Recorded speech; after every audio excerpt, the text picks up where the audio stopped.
So now he said. Melinda, I can see that the Chancellor is about to start speaking, so we'll cross over right now.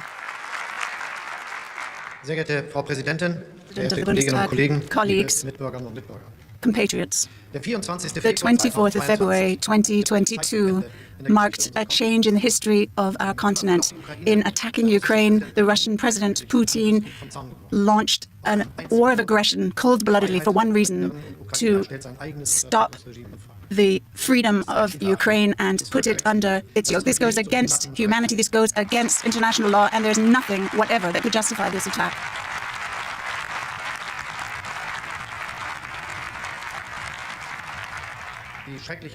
The terrible images we've been seeing from Kiev, Odessa, and Mariupol show the unscrupulousness of Putin, the shocking injustice, the pain of Ukrainians all touch us very deeply.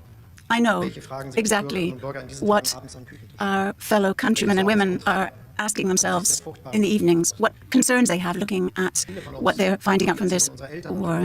Many remember our grandparents or great-grandparents talking about the war, and for younger people, it's impossible to imagine. How can there be a war in Europe now? Many of you have been expressing this outrage in Berlin. We have experienced a break in everything we have known until now, and that means that the world before this attack is not the same as the world before it. Essentially, it's about the question of whether might can break laws, whether we can allow Putin to turn back the clock to the time of imperial powers of the 19th century, or whether we can draw a line in the sand and contain this.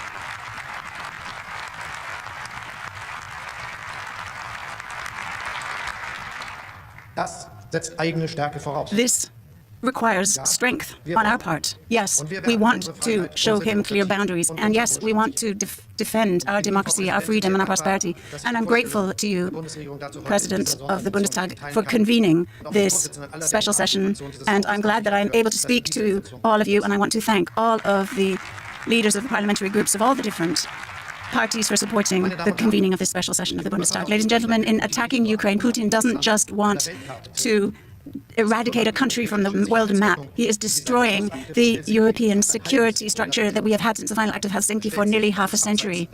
And in doing so, he is putting himself outside of the international community. Worldwide, we have worked with France to try to get the UN Security Council to name Russia's attack as what it is, namely an infamous break of international law and order. And I believe we have some success. What we have seen is that we are not alone in defending peace, and we will continue to work towards achieving this. And I'm very grateful to German Foreign Minister Baerbock for what she has achieved thus far as well in this regard.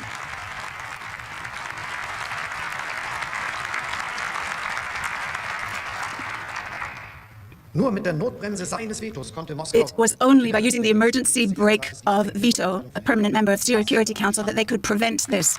That in itself is an outrage.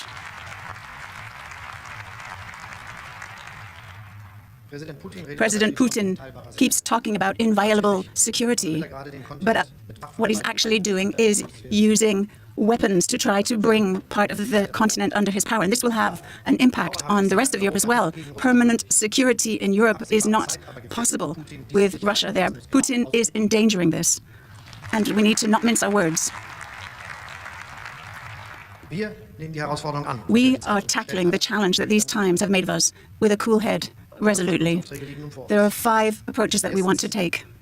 Firstly, we need to support Ukraine in its hour of desperate need. And in recent weeks and months, we have done this as much as we can. But with the attack on Ukraine, we find ourselves in a new age.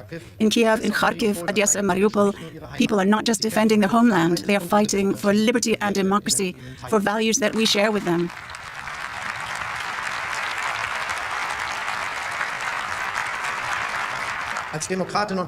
As Democrats, as Europeans, we stand with you. We stand on the right side of history with you.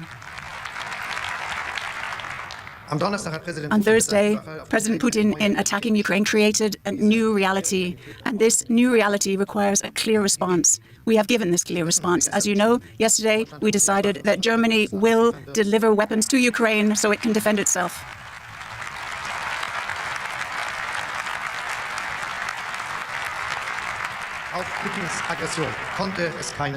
There was no other response possible to Putin's aggression. Ladies and gentlemen, our second mandate is to get Putin away from this path of warring on Ukraine. It is a disaster for Ukraine, but it will prove to be a disaster for Russia too. Together with the heads of state and government of the EU, we have approved a raft of sanctions that are unprecedented. We are cutting Russian banks, and we are taking the oligarchs' money away from them, or we're focusing on where we can do that, and there will be sanctions placed on Putin and all of those close to him when it comes to visas for members of the government. And we are excluding important Russian banks from the SWIFT system. We decided on this yesterday, and we are going to take this significant step. Let's not kid ourselves for a minute, though. Putin will not change his course overnight. But hopefully, very soon, the Russian leadership will feel what high price they will have to pay for this. In recent weeks, there's been a 30% plummeting on the Russian stock market, and that shows that our sanctions are working. And we are perfectly happy to consider any other kind of sanction that we may put in place, and everything is on the table. The question remains as to what will hurt those responsible most, the ones who are to blame, and not the Russian people.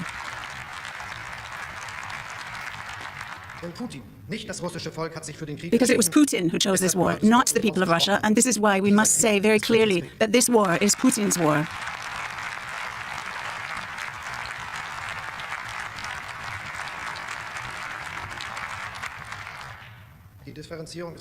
And it's important for me to differentiate here, because the reconciliation between Germany and Russia remains an important chapter of our post-war history.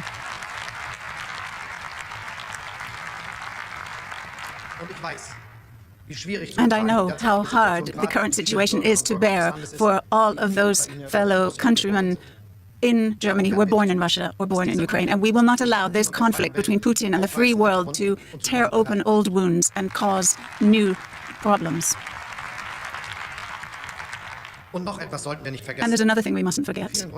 In many Russian cities, plenty of citizens demonstrated against Putin's wars, risking arrest and risking physical harm to themselves. That took a great deal of courage, and we respect this.